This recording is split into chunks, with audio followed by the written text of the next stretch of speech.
12वीं क्लास के सभी विद्यार्थियों को एसवी चिल्ड्रन अकेडमी रावला मंडी के शिक्षण और ऑनलाइन शिक्षण संस्थान पर सभी का स्वागत है। आज तक आपने एसवी चिल्ड्रन अकेडमी में ऑफलाइन पढ़ाई की है, लेकिन अब इस कोरोना वायरस ने एक नई अलग जगाई है और जब तक आप विद्यालय में आकर पढ़ाई नहीं कर पाते तब तक आपके लिए स्पेशल शिक्षा का मंच यहाँ शुरू किया है एसवी चिल्ड्रन स्कूल शिक्षा संस्थान, जो आपके लिए बहुत गर्व की बात है, बहुत बड़ी बात है कि एसवी चिल्ड्रन अकेडमी ने आपके लिए सब कुछ किया ताकि आपकी पढ़ाई खराब ना हो। आपको भी इनकी सपोर्ट करनी पड़ेगी, हौसला बुलंद करना पड़ेगा। वीडियो को लाइक किया करो, शेयर किया करो और अपने जितने भी विद्यार्थी है उनमें उन्हें कह करो कि 12वीं क्लास है, 11वीं क्लास है, सबके लिए कक्षा 1 से लेकर 12वीं तक ऑनलाइन प्लेटफॉर्म शुरू हो चुका है। तो हम चर्चा कर रहे हैं कक्षा 12 भूगोल विषय की। जिन विद्यार्थियों के पास भूगोल विषय है, अध्याय दूसरा, पहले अध्याय को हम 3 पार्टों में क्लियर कर चुके हैं, उसके प्रश्न भी कर चुके हैं।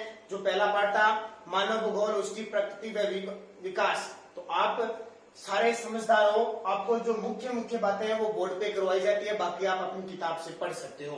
तो देखिए पाठ नंबर दूसरा, अध्याय दूसरा बहुत इंपॉर्टेंट, आपके नॉलेज के लिए भी बहुत बढ़िया।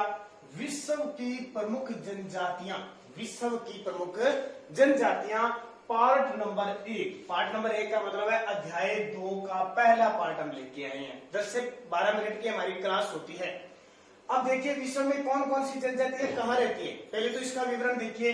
तो विश्व की प्रमुख जनजातियां, जनजाति होती क्या है, जो ज्यादातर आधुनिक क्षेत्र से दूर रहकर अपने खुद की सामाजिक रीति रिवाज उनके होते हैं, उसी समूह में वो रहते हैं जिस प्रकार के उनके रीति रिवाज होते हैं, और कठिन से कठिन काम करने में वादा रखते हैं, जैसे शिकार करना, ठीक है, फल फूल खाना, पेड़ पौधों को काटकर खेती करना, इस तरह के कठिन दुर्गम काम करने वाली जनजातियां, ठीक है, जिनको अंग्रेजी में कहते हैं एसटी, ठीक है, ट्राइबेट जिनको कहा जाता है, सोशल ट्राइबेट। अब देखिए विश्व की प्रमुख जनजातियां एक बार मैं आपको बताता हूँ कहाँ कहाँ कौन कौन सी रहती है। ध्रुवीय में ठंडे प्रदेशों के निवासी। अब बहुत सारे विद्यार्थियों को पता नहीं कि ध्रुवीय कौन से, ठंडे प्रदेश है कौन से, तो मैं आपको नक्शा बना के बताऊंगा। ध्रुवीय और ठंडे प्रदेशों में जो जनजाति रहती है वो एस्किमो और एक है सेमोयडस, एस्किमो और सेमोयडस जनजाति रहती है। कहाँ पे? ध्रुवीय, जो ध्रुवीय क्षेत्र है, ठंडे इलाके हैं जहाँ बर्फ गिरती है, उस क्षेत्रों में। याद रखना एस्किमो, कौन सी? एस्किमो, दूसरी सेमोयड्स। इसके बारे में हम पूरी चर्चा करेंगे, कहाँ रहते हैं, क्या खान पान है, कैसा इनका जीवन है, पूरा किताब में दिया हुआ आपकी। दूसरा विश्वत रेखीय सघन वनों के निवासी। विश्वत का मतलब क्या हो गया? भूमध्य रेखा। भूमध्य रेखा का ही दूसरा नाम क्या है? विश्वत रेखीय सघन वन। सघन वन क्योंकि वहां बारिश खूब होती है और पेड़ पौधे खूब होते हैं। मैं आपको अभी थोड़ी सी चर्चा बताऊंगा इनके बारे में। वहां जनजाति कौन सी रहती है?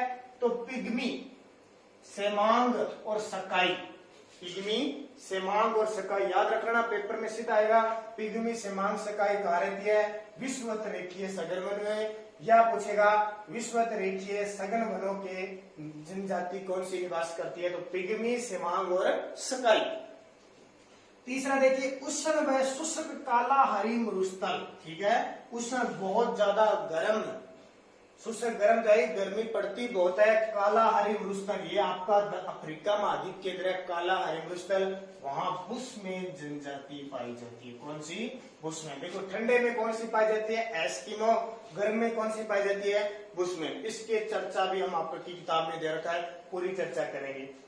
उष्ण कटिबंधीय घास क्षेत्र, उष्ण कटिबंधीय जो घास है, ठीक है, बहुत ऐसे क्षेत्र है जहाँ पे पेड़ पौधे और घास है और लोग पशु चराने के लिए वहां ज्यादातर रहते हैं। उनका व्यवसाय क्या होता है? पशुपालन।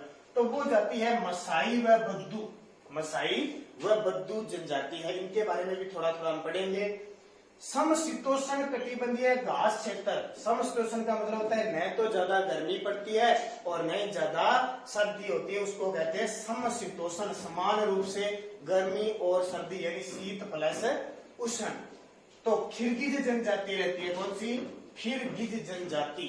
बहुत सारी जनजाति है, आपने नाम सुना है आज तक, भील, मीणा, ग्रासिया, ये नाम सुने हैं ना? भील मीणा सुनते हो क्योंकि हमारे इलाके में रहते हैं। अब एस्किमो, पिग्मी, बुशमैन हमारे इलाके में रहते नहीं थे, दूसरे महाद्वीप में रहते हैं, इसलिए क्या हम इनके नाम याद नहीं कर पाते। तो खिरगिज।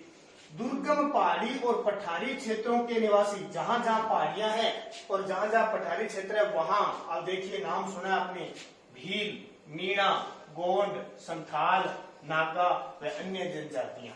जैसे भील, मीणा हमारे राजस्थान में रहती है, गोंड जनजाति मध्य प्रदेश में रहती है, संथाल झारखंड छत्तीसगढ़ में रहती है और नागा नागालैंड में रहती है। तो इनके बारे में ये जनजातियां हैं सारी। अब इनमें हम मुख्य से हमारी किताब में दे रखी है एस्किमो, बुशमैन, भील, मीणा, इनके बारे में पूरी चर्चा करेंगे। पहले मैं आपको बता देता हूँ ये क्षेत्र है कौन कौन से। देखिए नक्शा देखा है आपने वर्ल्ड का, तो आपको साथ साथ में वर्ल्ड का नक्शा भी याद करना है ताकि आप ये चीजें समझ जाओ। अब मैं यहाँ पे पृथ्वी बनाता हूँ, ठीक है, ये होगी आपकी पृथ्वी, ठीक है। पृथ्वी के इस यहां से एक 0 डिग्री रेखा गुजरती है। कितने डिग्री? 0 डिग्री रेखा, जिसे कहते हैं भूमध्य रेखा। भूमध्य रेखा या इसका दूसरा नाम आया विषुवत रेखा। विषुवत रेखा भी नाम आया ना, थोड़ी सी नीचे की साइड है, ध्यान रखना। फिर हम पढ़ते हैं कि हमारे राजस्थान में कर्क रेखा गुजरती है, ये होगी 23.5 डिग्री कर्क रेखा, होगी ना कर्क रेखा, 21 जून को सुनते। फिर यहाँ एक रेखा आती है 66.5 डिग्री और उसको कहते हैं आर्कटिक वर्त। आर्कटिक वर्त कहते हैं। आगे और लास्ट आती है यहाँ पे 90 डिग्री, लास्ट आता है 90 डिग्री, जिसको कहते हैं उत्तरी ध्रुव। उत्तरी ध्रुव कहा जाता है। हो गया। ऐसी विषुवत रेखा, क्योंकि पृथ्वी को 2 भागों में किसने बांटा है? इस भूमध्य रेखा ने। 0 डिग्री के ऊपर उत्तर और 0 डिग्री के नीचे क्या आ जाएगा? दक्षिण आ जाएगा। आ गया। अब देखो सेम यहाँ कर्क रेखा है, तो यहाँ कौन सी रेखा हो जाएगी? 23.5 डिग्री। 23.5 डिग्री कौन सी रेखा हो जाएगी? मकर रेखा। मकर रेखा 23.5 डिग्री के बाद यहाँ क्या आ जाएगा? 66.5 डिग्री। 66.5 डिग्री आ जाएगा। अब इस 66 डिग्री को, ये तो आर्कटिक होगी, इसको कहते हैं अंटार्कटिका।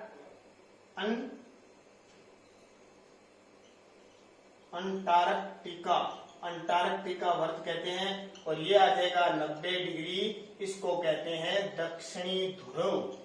बट गए ना सारे। अब हमने किस किस की बात की? देखो यहां से लेकर और यहां तक ये क्षेत्र है उष्ण कटिबंधीय क्षेत्र। कौन सा? उष्ण कटिबंधीय क्षेत्र आता है, इतना सारा का सारा। ये सारा क्या आता है? उष्ण कटिबंधीय क्षेत्र आता है। उष्ण कटिबंधीय क्षेत्र आता है जहां खूब तापमान होता है, बहुत सारा, बहुत तो तापमान होता है, गर्मी बहुत पड़ती है, 12 घंटे गर्मी पड़ती है और 12 घंटे ही यहाँ पे क्या होता है? बारिश होती है। लगातार 12 घंटे बारिश होगी। तो यहाँ पे सबसे ज्यादा क्या पाए जाएंगे? वन पाए जाएंगे, सघन वन। यानी वन कैसे? ऐसे पाए जाएंगे, यहाँ वन, यहाँ वन, यहाँ वन, यहाँ वन, यहाँ वन, यहाँ वन, यहाँ वन, यहाँ, ऐसे पास में एकदम वन, और पानी इनके ऊपर चलता रहता है। ठीक है। तो यहाँ ये सघन वन हो गई। यहाँ किर्गिज जनजाति पाई जाती है। किर्गिज जनजाति पाई जाती है ना, अभी मैंने आपको बताया। उष्ण कटिबंधीय ये पिग्मी व सेमांग सकाई जनजाति। अब इससे ऊपर देखो 23.5 से 66 डिग्री, ये आता है समशीतोष्ण क्षेत्र। कौन सा? समशीतोष्ण क्षेत्र आता है। यानी न तो गर्मी पड़ती है ज्यादा और न ही ज्यादा सर्दी पड़ती है। हमारा भारत यहाँ आता है ऐसे आता है। यानी आधा तो क्या है? शीतोष्ण में है और बाकी है उष्ण कटिबंध में। जो महाराष्ट्र, तमिलनाडु, केरल, कर्नाटक, आंध्र प्रदेश, तेलंगाना, ये सारे उष्ण कटिबंध में है। और हमारा जो राजस्थान है, पंजाब, हरियाणा, जम्मू कश्मीर, उत्तर प्रदेश, ये किसमें आते हैं? शीतोष्ण कटिबंध में आते हैं। ध्यान रखना। ये आ गया 66 डिग्री से, ये हो गया शीत प्रदेश। शीत प्रदेश यानी यहाँ पे खूब ठंड पड़ती है, खूब बर्फ होती है। और लास्ट आ गया अति शीत, यानी कुछ ही नहीं है, बस सब बर्फ ही बर्फ है। बारिश होती है तो बर्फ, आंधियां भी चलती है। यहाँ पे वन नहीं है, आंधियां चलती है बर्फ की। जैसे हमारे धूल उड़ के आते हैं ना आंधियां की, वैसे भी यहाँ पे क्या है? आंधियां चलती है। और आंधियां बर्फ की चलती है, जैसे अपने पता कंकर पत्थर साथ में आते हैं ना, कचरा वगैरह आंधियों से, यहाँ पे क्या होता है, बर्फ। तो वो एस्किमो जनजाति यहाँ रहती है, एस्किमो जनजाति, ठीक है, एस्किमो जनजाति के बारे में हम पढ़ेंगे। तो वैसे इधर सेम वही है, इधर वाला भी ये वही ये, तो समझ में आ गया। क्योंकि ये जनजातियां जब भी याद रहेगी जब आपको विश्व का ये नक्शा पता होगा कि उष्ण कटिबंधीय क्षेत्र तो ये हो गया, शीतोष्ण कटिबंधीय क्षेत्र ये हो गया, शीत प्रदेश ये हो गया और अति शीत प्रदेश ये हो गया, इधर रहेगी तो ये उष्ण कटिबंधीय आ गया। जैसे अभी मैंने कहा ना बुशमैन जनजाति, ये यहाँ काला रिमरुस्थल में यहाँ रहती है। फिर मकर रेखा आ गई यहाँ पे, और यहाँ आर्कटिक वर्त आ गया, और फिर यहाँ पे शीत और अति शीत आ गया। तो इस नक्शे को आपको याद करना है, फिर आप जनजाति पढ़ पाओगे कि बढ़िया तरीके से जनजाति कैसे पढ़ी जाती है। अब दूसरे जब हम वीडियो अगला पढ़ेंगे पार्ट 2 विश्व की प्रमुख जनजातियों का, तो उसमें हम बढ़िया तरीके से शुरुआत करेंगे एस्किमो जनजाति कहाँ रहती है, कहाँ निवास करती है। तो तब तक आप इसको बढ़िया तरीके से पढ़ लीजिए।